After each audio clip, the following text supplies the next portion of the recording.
Sir ఎలా అనిపించింది sir ఓవరాల్గా మూవీ చూసారు? ఇప్పటికైనా ఎవరున్నారు సినిమాలో అన్ని చూసుకున్నారు? ఇప్పుడు బాగా నా మీద పని చేశారు మీరు. లేదు ఇందాక జోక్ చేశాను యాక్చువల్లీ. అయితే విషయం ఏంటంటే ప్రభాస్ గారు లోపల ఉన్నారు.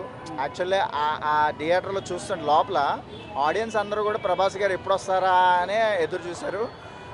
ఆయన వెళ్ళిపోగానే డల్ అయిపోయారు. ఎప్పుడు కూడా ఏ సినిమాకి కూడా ఒక స్టార్ ఉన్నారనో లేదంటే ఇంకొకళ్ళు ఉన్నారనో థియేటర్స్కి రావచ్చేమో కానీ థియేటర్లో ఎక్కువసేపు కూర్చోపెట్టలేం. ఆ కూర్చోపెట్టే సత్తా కథకు మాత్రం ఉంటుంది. ఆబ్వియస్లీ అంతే కదండి. ఇప్పుడు ప్రభాస్ గారు పాపం అన్ని రోజులు డేట్స్ కేటాయించారు, ఇంత పెద్ద సినిమాలో యాక్ట్ చేశారు. అండ్ మోహన్ లాల్ గారు అండ్ ఇంకా ఎవరున్నారు మన అక్షయ్ కుమార్ గారు, వీళ్ళందరూ కూడా వీళ్ళు ఇంత కష్టపడినప్పుడు కథలో ఇంకొద్దిగా బలం ఉంటే బాగుండేది. మనం పాత కన్నప్ చూస్తే ఇప్పటికీ ఇంకో 100 సార్లు చూడాలనిపించేలా ఉంటుంది ఆ సినిమా. ఈ సినిమా ఇంత గ్రాఫిక్స్ ఉపయోగించుకుని ఇంత ఫారెన్లో తీసి నాకు తెలిసి ఆర్టిస్టులు అందరూ ఫారెన్లో ఎంజాయ్ చేసినట్టు ఉన్నారు కానీ సినిమాలో మాత్రం వాళ్ళు యాప్ట్ అవ్వలేదు. వాళ్ళు ఏదో ఆర్టిఫిషియల్ యాక్టింగ్ అని అనిపించింది నాకైతే. విజువల్స్ గ్రాండ్గా ఉన్నాయి. ఇప్పుడు నేను సినిమాని విమర్శించట్లే కానీ ఇంకొద్దిగా బెటర్ వర్క్ చేసి ఉంటే బాగుండేదని నా ఫీలింగ్ అంతే తప్ప సినిమా బ్యాడ్ కాదు ఏం కాదు. నేను శివభక్తుడిని, నాకు శివుడు అంటే ఇష్టం. అండ్ ప్రభాస్ గారు ఆయన యాక్టింగ్ అంటే ఇష్టం. మంచు విష్ణు గారు ఎదగాలని, ఆయన మంచి సినిమాలు చేయాలని, ఆయన కూడా మంచి స్టార్ అవ్వాలని కోరుకుంటున్నాను. కానీ తీసేటప్పుడు కొద్ది జాగ్రత్త పడాలని నా ఉద్దేశం. నెక్స్ట్ టైం అయినా ప్రభాస్ గారికి సినిమా ప్లస్ అవుతుందంటారా? ఆయనకి ప్లస్ అవ్వదండి, ఆయనకి ప్లస్ అవ్వదు, సినిమాకి ఆయన ప్లస్. అది మాత్రం 100% చెప్పాలి. ఇప్పుడు మంచు విష్ణు గారు మాత్రమే ప్రభాస్ గారిని అసలు సరిగ్గా వాడుకోలేదు, సినిమాలో కరెక్ట్ యాక్ట్ చేయలేదు అంటున్నారు. నేను మంచు విష్ణు గారు నన్ను అంటలేదు. డైరెక్టర్ ఎవరైతే ఉన్నారో ఆయన సరిగ్గా ఇప్పుడు ఆయన కూడా యాక్టర్ కదా, ఎవరు మంచు విష్ణు గారు కూడా.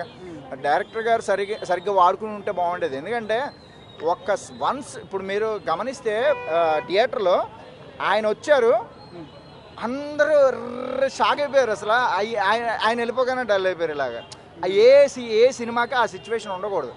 ప్రభాస్ గారి కోసం సినిమాకి రాకూడదు, సినిమాలో ప్రభాస్ గారు ఉన్నారని రావాలి. అది మీకు ఆ రెండింటి డిఫరెన్స్ అర్థమైంది కదా. ఎలాగో ఆయన యాక్టింగ్ ఎరగదీసేస్తాడు, అది వేరే విషయం, నెక్స్ట్ లెవెల్ ఆయన యాక్టింగ్. నేను మీకు అర్థమైందా నేను చెప్పేది? అది అంటుంది కూర్చోబెట్టాలి.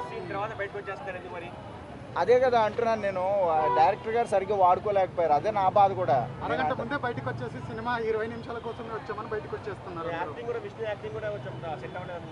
పాపం ఆయన ట్రై చేశారండి, చాలా ట్రై చేశారు. నాకు తెలిసి వేరే సినిమాల మీద అంతకుముందు ఆయన చేసిన సినిమాలన్నింటి మీద కూడా బెటర్ యాక్టింగ్. అండ్ ఆయన చాలా ఏమంటారు దీని మీద ఎంతైతే ఇన్వెస్ట్ చేశారో అంతే శ్రమ కూడా పడ్డారు. కానీ నెమలి క్యారెక్టర్ నెమలి కాస్ట్యూమ్స్ ఏంటో నాకు, ఆవిడ హీరోయిన్ గారి కాస్ట్యూమ్స్ మనం ఏమంటారు రొమాంటిక్ సాంగ్స్లో వేసుకునే డ్రెస్సులా అనిపించిందండి.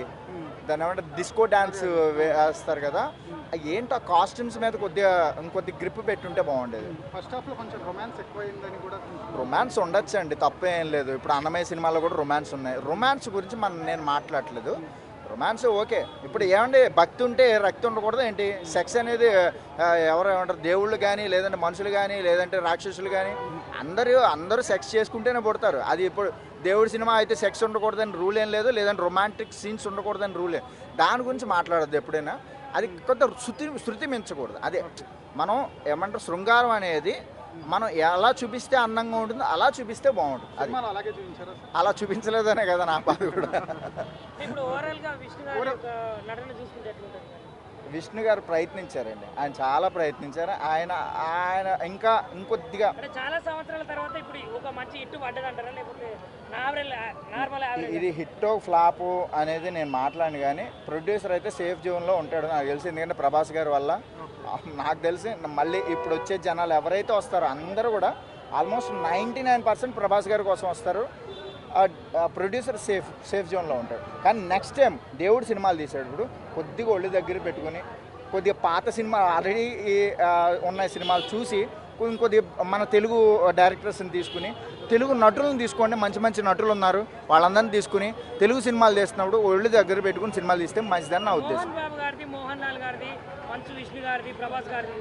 ఫర్ ఎగ్జాంపుల్ మోహన్ బాబు గారు పాత సినిమాలు చూసుకోండి, ఆయన మంచి దర్శకులతో పనిచేశారు, అందుకనే ఆయన లెజెండరీ యాక్టర్ అయ్యాడు. అందుకని మోహన్ బాబు గారు ఎన్ని చేసినా సరే ఆయన యాక్టింగ్కి ఎవరో పేరు పెట్టరు, అవునా కదా? అసలు ఆయనకి పేరు పెట్టేవాడు అయితే నాకు తెలిసి ఈ తెలుగు ఇండస్ట్రీలో కాదు, ప్రపంచంలోనే ఎవడు లేడు యాక్టింగ్ పరంగా.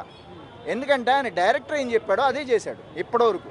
స్టిల్ ఆయనకి ఫెయిల్యూర్ లేదు, యాక్టింగ్ వేజ్ ఆయనకి ఫెయిల్యూర్ లేదు. ఆయన్ని సరిగ్గా వాడుకోలేదు, ఈ సినిమాలో కూడా ఆయన సరిగ్గా వాడుకోలేదు. ఇప్పుడు డైరెక్టర్ పరంగా డైరెక్షన్ పరంగా చూసుకుంటే నేను ఓన్లీ డైరెక్టర్ గారిని మాత్రమే ఈ సినిమాలో విమర్శిస్తున్నా. ఎందుకు అంటే వై బికాస్ ఇది ఒక భక్తి సారాంశం ఉన్నటువంటి సినిమా. ఇది మోహన్ బాబు గారి సినిమానో లేదంటే ప్రభాస్ గారి సినిమానో లేదంటే మంచు విష్ణు గారి సినిమా కాదు. ఇది మంచు విష్ణు గారి సినిమా కాదు, ప్రభాస్ గారి సినిమా అసలు కానే కాదు. ప్రభాస్ గారు ఉన్నారని రావచ్చేమో కానీ ఇది శివుడు సినిమా. కొద్ది ఒళ్ళు దగ్గర పెట్టుకుని ఇలాంటి సినిమాలు తీసాడు, మంచిగా తీయండి అంతే. అంతకుమించి నేను చెప్పే వేరే ఏం సలహా లేదు. Thank you.